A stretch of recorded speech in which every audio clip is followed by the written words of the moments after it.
राम्रोसँग काम गरेस् बाबु। आमा, म पक्कै सफल हुनेछु।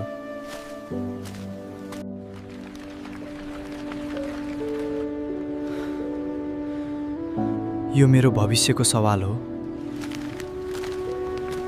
डाइरेक्ट प्रोसेसबाट त गरौँ छ, मिलाउप गर्न पर्यो नि। तर मेरो सबै कागजपत्र ठिक छ नि, मैले ठप पैसा दिन सक्दिनँ। सर, मसँग कति पनि पैसा छैन, कृपया मेरो कुरा बुझिदिनुहोस्।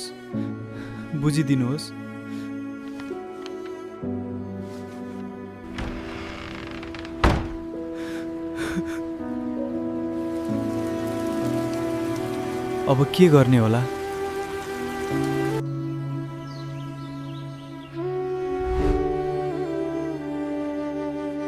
केही छैन छोरा, हामी छौँ नि।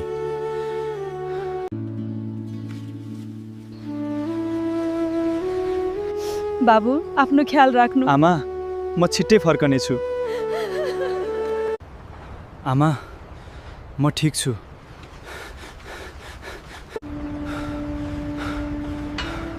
आमा, म पसिना बगाउँदैछु। छोरा, आफ्नो ख्याल राख्नु। तपाईँको सपना पुरा गर्नेछु। यो काम धेरै गाह्रो छ, तर मैले परिवारको लागि गर्नै पर्छ। म हार मान्दिनँ।